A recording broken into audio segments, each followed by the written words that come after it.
calling it as Islamic architecture because at that time we see the mixture of India, Persian, Arab and Turkish. All of them made roots in India. So the mixture of the Islamic and Indian style have actually started with the medieval Indian period. We see all the rulers, the foreign rulers, especially Muslim rulers, invaded India, and then the architecture of India has changed its shape. So what are the different features of the our particular medieval period? Alfred, very good morning. And Srikant Yadav, very good morning. Hello. So what are the different features of our medieval Indian architecture? Very, very important, because from the medieval India itself, the features of Indian architecture have completely changed from the temples to the mosques. And we have to see one of the important feature in the medieval period is our arch and domes. See, this is the arch, okay, and this is the dome. So the first ever kind of arch and domes were introduced in the medieval Indian period. Jana, very good morning. Deepak Pandey, good morning. I'm sorry if I'm not able to concentrate and tell you hi and hello. So this particular part you see here, the door-like thing, the door-like entrance is known as arch. You see here, entire building or the entire shape or roof is based on the arch here. But then in arch is like an entrance or a door. Okay, Naveen? Yeah. So here we see in our temples and all, we don't have arch method. We have lintel beam method. That means the door is like this and there is a beam and the roof is constructed on. Okay. But in our Islam style or medieval Indian style, we see the arch shapes of the door. If you see most of the mosques and also tombs, especially also the Charminar, if you see the door is like an arch. So this particular style of arch and dome is known as arcade style. Okay. And where we use the lintel beams, it is known as tribade style. So we can say that with the medieval India, the tribade style of architecture, which was a feature of Indian temples, got replaced by the arcade style of architecture. Yes, whatever I'm covering today, it's more than enough for the preparation, because almost all the points are covered. There is nothing left behind. And here, for the first time in the architecture, the minars were constructed. If you see this tall tower-like structure, these are known as minars. Usually, these minars were initially constructed in the forts of medieval Indian period to see the far distant places and also to offer the prayer from that time. If you see our namaz in the morning also, the speaker is the big speaker which we see, the azan which we hear, the speaker is connected here. So it's a symbolical that from this dome only we get the offerings. See, the subsidiary shrines, that is a part of Panchayatan style, that is temple architecture. But then since now we have the Islamic rulers, we don't see subsidiary shrines. Okay, shrines are temples. Is it clear, Mike? Right. So the minars were constructed, and here in the tribade style we see the main construction material is stone, and in the arcade style the construction material are bricks initially, and also lime plaster, which is a binding material, and also the mortar. The mortar and the lime plaster are the binding materials. It's like cement, the modern day cement how we have. So they used to use things like this in the initial constructions. Don't get confused. The marble was introduced in a later times of the medieval Indian architecture. Initially we didn't have marble, but then we had sandstone, especially red sandstone. I have given this picture to show you the minars, but then initially no white marble. Came with the period of our Shah Jahan. Is it clear? Right. Now, other features of the medieval Indian architecture. One, we will not find any human figures and also animal figures. Unlike in the Indian temple architecture, we see the sculptures. Okay, sculptures of human and also the animal. But then here we don't see like anything as such. And here we don't see sculptures at all. The decoration is in the form of calligraphy and all, but then we don't see anywhere the sculptures. And unlike our temples, the Islamic constructions or the medieval Indian art, they are known for their spaciousness and they are very massive. Okay. I think we'll speak about the Charminar because we are coming till there. We are not there till now. Okay. Right. So again we see something known as Arabic method. Here, what is it? It is the picture of this Arabesque or arabesque. It is Arabesque method. Arabesque method, where you see the plant-like ornamentation being carved on the stones. Okay, Arabesque method is there. Exactly, Qutub Minar. Yes. So here, we see that plant-like vegetal is nothing but vegetation, which is showing you the plants and all. So the carvings are made like this on the walls of medieval Indian architecture. And then we see the geometry is given prominent importance, and the measurements, the size is all important. Okay, and here the symmetry is also more important. What is symmetry? Symmetry is nothing but equality. Okay, we see if you measure anything, it is geometrically perfect. So that's all about the geometry. The importance is given in the medieval Indian architecture. Okay, right. There is no sculpture, but then there is calligraphy that we have seen. And another important thing to note here, or it is known for jali work. Okay, if you see here, look at this picture. It shows you the jali work. Jali is nothing but a net. Yes or no? So in Hindi, jali is known for net. The carvings are made on the walls of the mosque and tombs, where it is resembling the net, so that the light is falling inside the construction. So it is constructed in that way to show the importance of light in Islam. Okay, even Islam believes that Allah ek Noor hai. Okay, Noor is nothing but a light. So to show the importance of light in Islam religion, the jali work is undertaken. If you see most of the places in the Delhi, all the architectures there, we see that the jali work being done.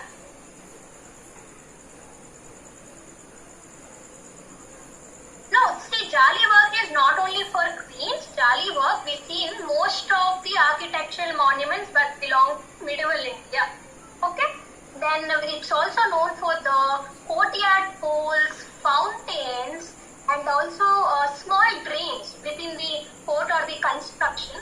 And why are all these courtyard poles and then the water bodies in general?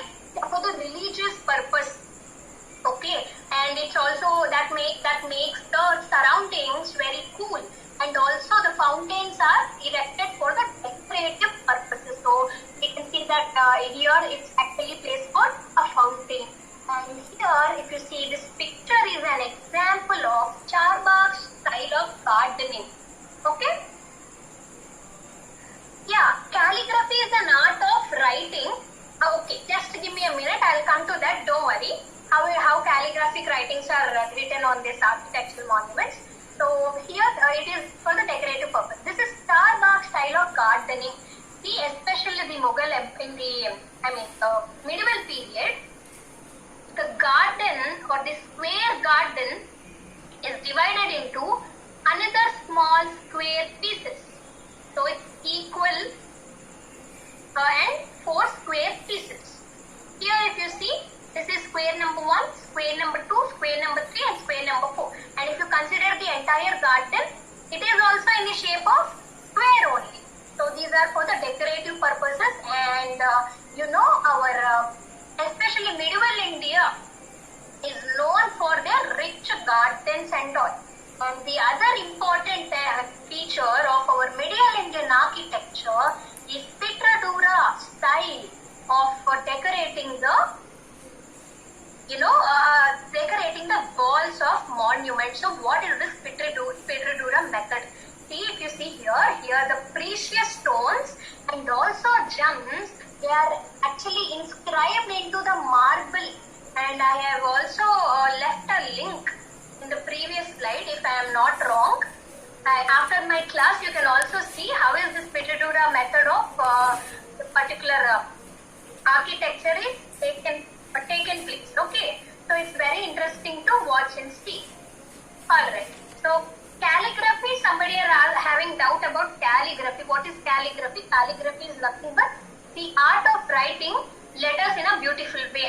And also we see Urdu is a language, or Persian language initially was written in a very grand manner. Okay.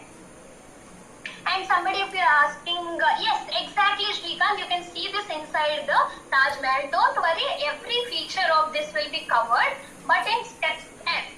So don't worry, no point will be left out in today's class. So there is no need to worry. Right. Now I'm showing you the picture of the calligraphy, how it is made on the wall. So this is how it is written. The Persian language or the Urdu language, it is written in a very nice style on the walls of the different monuments. Is it clear? Kalbraj, is it clear? So that is how the calligraphy is done. Okay, wonderful. So let us go into the next slide. I think there are no doubts regarding any of the methods or any of the features still here. Please leave a thumbs up if you're following. Alright, wonderful, wonderful. Okay, right. So here the architecture during Delhi Sultanate. So this is the starting of our Mughal Indian architecture. It started with the Delhi Sultanate. Okay, what is this Delhi Sultanate? Who was the person who started it all? Let us see it. Okay. Alright, so when was the time period this particular Delhi Sultanate got started? It was established around 1206 and to 1526 AD. Okay, that is the first point you have to understand, the time period. And which was the first dynasty that started the Delhi Sultanate? It is a slave dynasty. If you know, all of us know about the slave dynasty.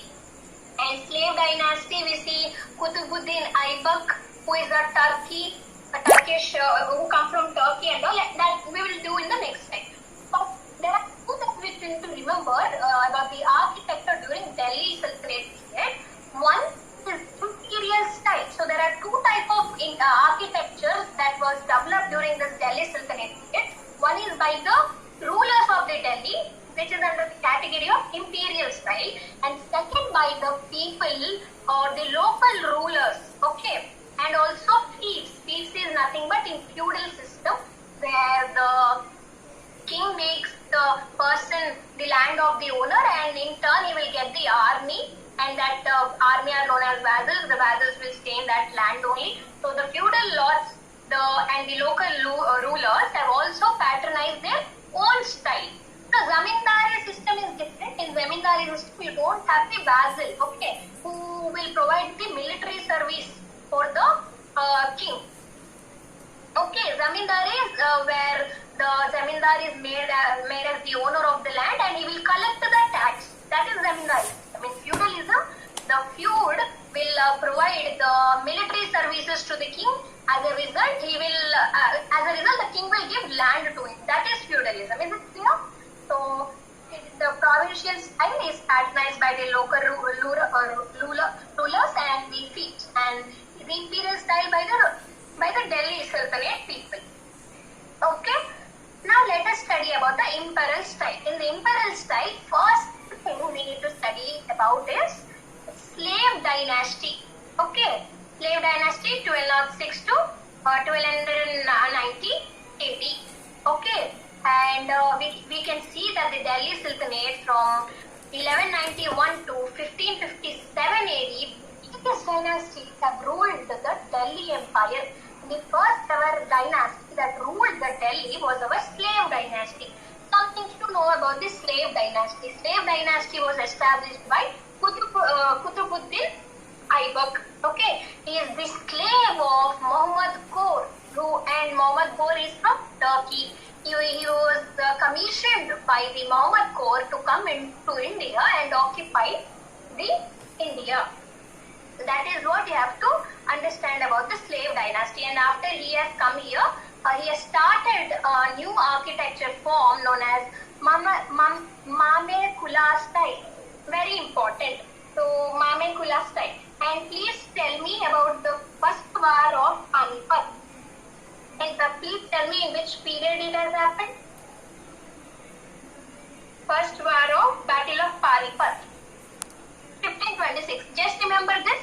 We will come about the first battle of Panipat and all. Not required now, but why that I will tell you. But not required as of now. Okay. So the slave dynasty got established and the architecture is called as Mame Kula style. And wherever you see the Mame Kula style, that means you have to compare this to the slave dynasty. Why it is known as Mame Kula style? Because our slave dynasty, when Qutbuddin Aibak has come to India, his dynasty which he established in India is known as Mamluk dynasty. Mamluk dynasty. So the architecture is known as Mame Kula. Okay? Right. Yes, Sakshi, Srikanth, very good. So that's why it is known as Mame Kula style. And here we see that most of the slave dynasty, all the structures, they are just the remodeling of the Hindu structures or Hindu temples. Okay. Mame Luka. Sorry, did I tell Kula? I'm sorry. Mame Luka or Mame Luk. Mame Luk is the dynasty or Mame Luka is the. Okay. And here we see the remodeling of the Hindu structures. Already present Hindu structures, they were remodeled and were converted into the Islamic style of architecture. And one of the important constructions which we can see in the slave dynasty period is Qutub Minar.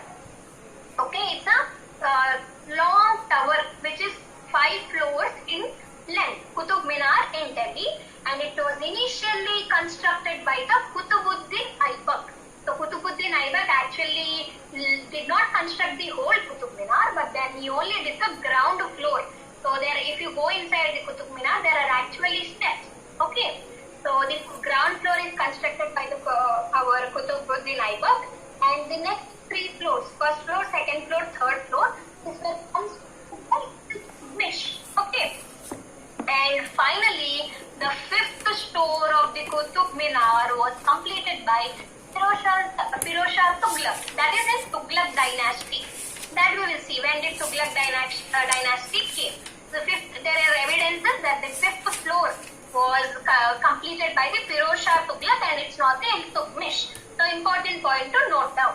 And Qutub Minar is also UNESCO World Heritage Site. Again, very important. Known for its rich heritage. So what are the examples of the imperial style under the slave dynasty? It is Quwat ul Islam Mosque in Qutub Minar premises only, and which was converted from a Jain temple. So that is the important point here. Right. So now let's study about the Khilji dynasty in the imperial rulers only. In the imperial rulers, the Khilji dynasty, when was it established? In the 1290 AD to 1320 AD. About some brief discussion about Khilji dynasty. Who has established the Khilji dynasty? It is Jalaluddin Khilji. Okay, he overthrew the Balban successor, and around 1290 to 1320 this particular Khilji dynasty was established. And these Khiljis were Afghanistan people. Unlike the slave dynasty people, they are Turkish people. The Khiljis were from Afghanistan. Okay, very good. Katara, very good. Yeah, so good morning and hello to everybody. I'm sorry I'm not able to reply. The class starts at 11:30. Okay. Okay, right. So Jalaluddin Khilji, he overthrew and he has succeeded the slave dynasty, and here that is the important things. And what are the languages, court languages? They are Persian and Arabic language. language, and we can see that the birth of Urdu also somewhere happened in the Khilji dynasty only.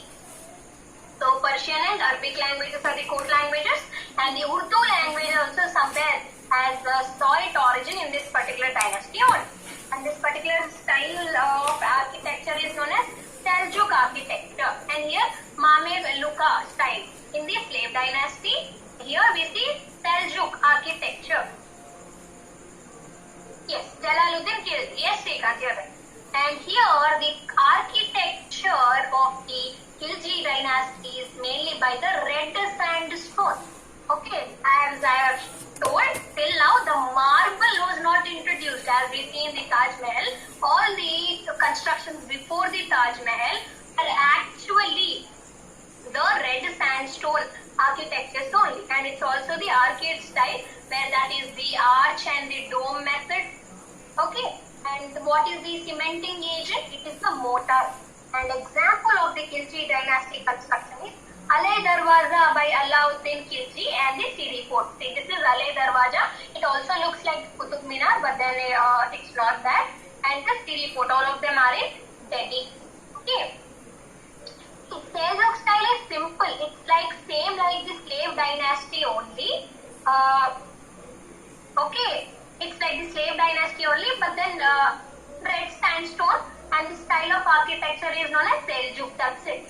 And here we see that the Siri Fort is an incomplete construction taken up by the Khilji dynasty. And also in Qutub Minar, we see the incomplete minar there. If you have ever been to Delhi, please go and see all these architecture monuments. You see a minar which is under constructed there. So most of the time the king will take up the construction, but then they will leave it. So here also Siri Fort is under constructed. So now the next one is Tughlaq dynasty. This is 1320 to 1430 AD. The time period is this. So who established the Tughlaq dynasty? And Tughlaq people are again Turkey people. Okay. And the head is Ghazi Malik.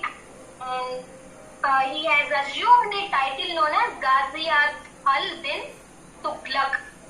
So that's why the title, from the title, the dynasty is known as Tughlaq dynasty. Right. Good, very good. Swet, Mini, Selva Kumar, yes. Okay, so Deepak, just wait and see. We will actually know and see where the right marble has come. So if I tell you now, you'll get confused. So that's why no mention here. So here, during the time of Tughlaqs, it is considered actually as the crisis period of the architecture, because there was no major architectural monuments that were constructed, or not much focus is given to the architecture. But one of the feature is they use the grey sandstone in their architectural monuments, and here the focus is not more on the decorations, but then it's more on the strength of the building. So they made sure that if we are constructing anything, the monument should be very strong. And here it is known for its arch and lintel method. See, in the previous construction there is arch here, and on the arch only the entire support of the building is laid out. But then here, now in this Tughlaq style, there is arch and there is a lintel beam above this arch-like structure, and the whole weight of the building is now on this lintel. Unlike the arch where the whole burden is on the arch, here the lintel is also given for the entrance design especially, so that the weight is evenly distributed. In the pattern here, if you see, there is sloping wall for the building. So the sloping wall is giving more support to the building. If you see, the walls are not straight, they are slopy. So this is for the strength of the building. See, lintel is nothing but lintel beam we will call. In our home also we have beams, na? The horizontal beams which will connect two pillars. Okay. So in this particular method of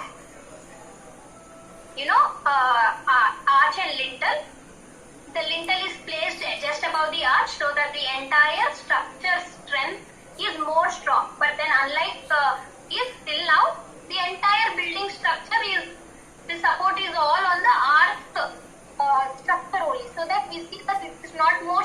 But then here, since they are using lentil, they are, giving this support.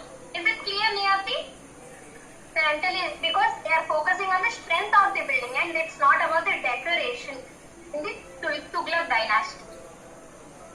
So the cities of Tughlaqabad and Jahan-Pahang and Ferozabad, we can see the constructions of Tughlaq dynasty. Okay, Jahan-Pahang it's a city, Swati. Is it clear?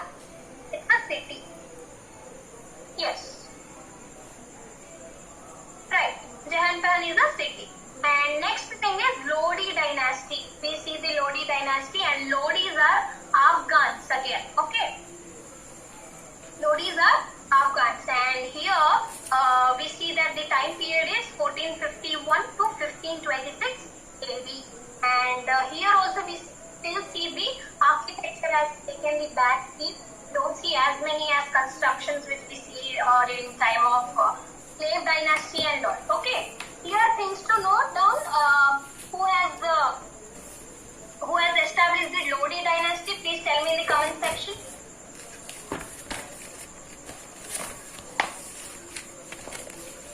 Please tell me in the comment section who has established the Lodi dynasty.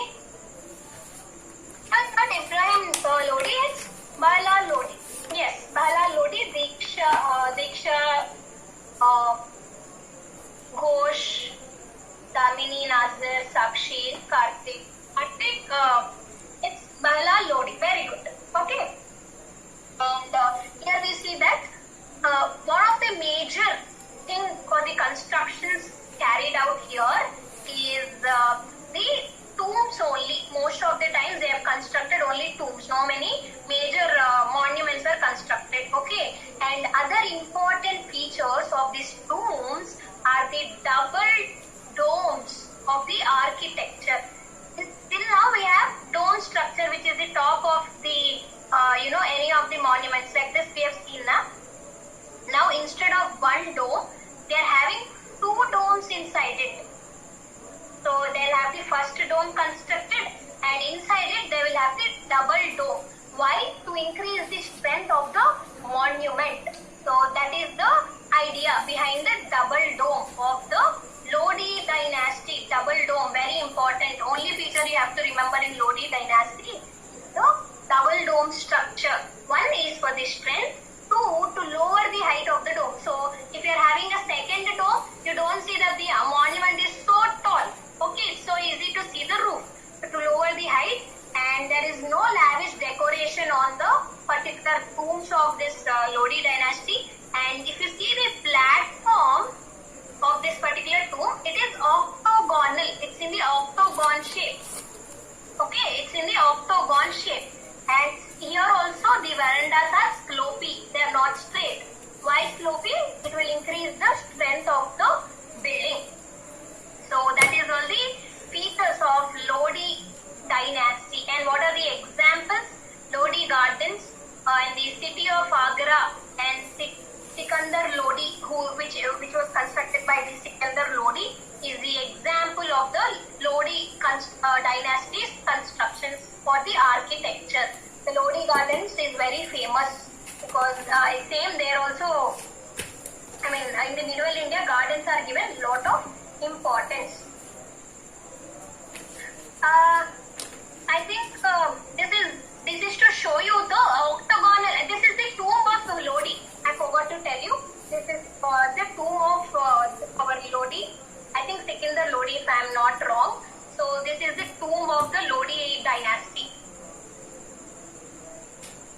Gol Gumbaz is in Delhi, na? It's in Delhi. Okay. Okay, right.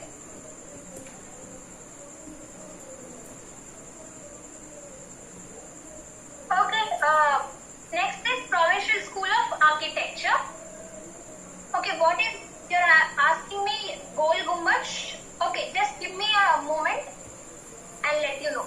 So, yeah, Provincial School of Architecture. It's in the Indo-Islamic style. Yes, you're right. It's in Bijapur. My fault. I told you wrong. Yes, Gol Gumbaz is in Bijapur and Bijapur is in Karnataka. Okay, I'm sorry.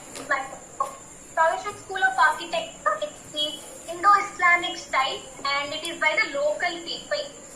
Okay. Bijapur is in Karnataka. Okay. Right. The Provincial School of Architecture, that means the local people have started this, and we also see the Indo-Islamic style in this particular type of architecture. That is indigenous art which is having Islamic influence. Can you identify this roof in which school of architecture in our ancient India as we have seen this? Please tell me.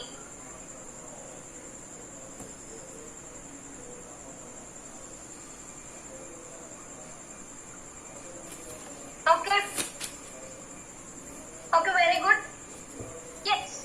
So we have seen the Bangla or the sloping roofs in our when we are talking about the Pala dynasty. Okay.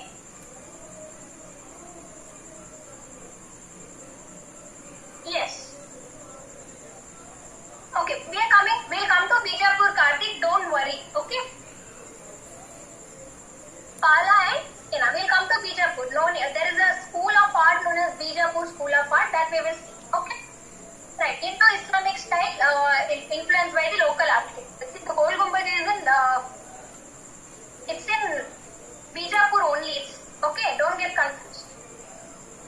The Bangla school, here we see that the prominence is of bricks and black marble, and the mosque here in the Bangla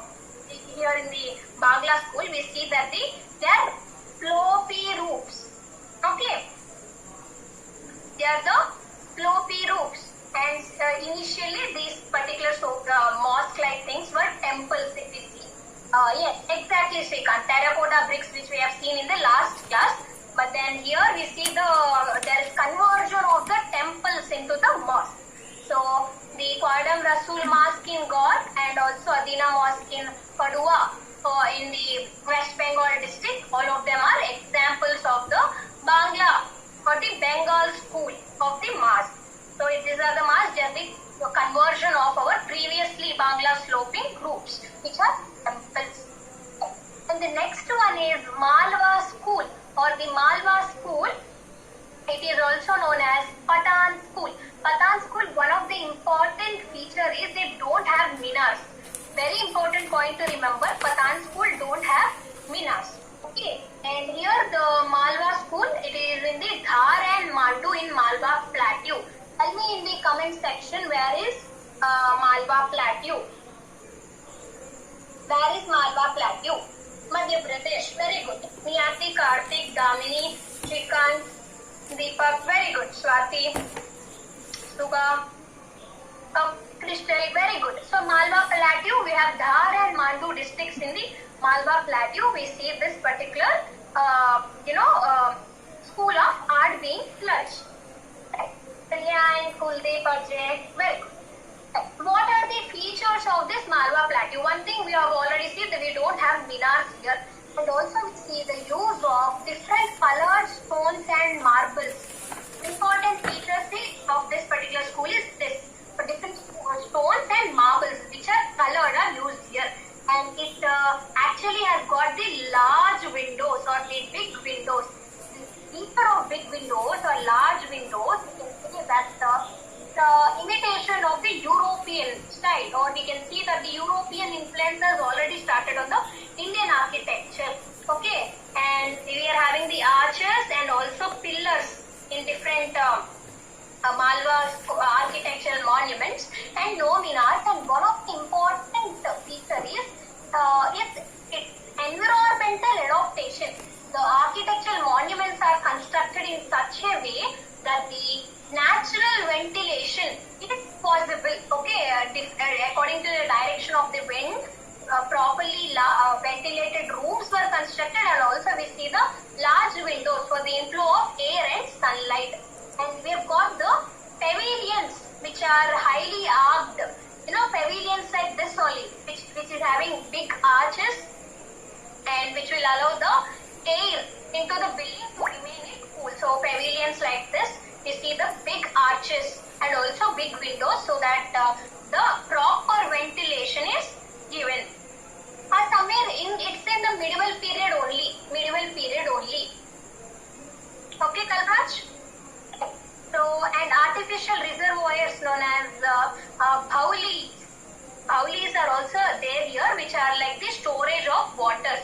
these are the artificial reservoirs of water. And the construction of these particular monuments of the Malwa school, it is actually by some locally available material, maybe stone or brick. So not much important, but the locally available material is there. Bhauli is nothing but a water reservoir where the water is stored.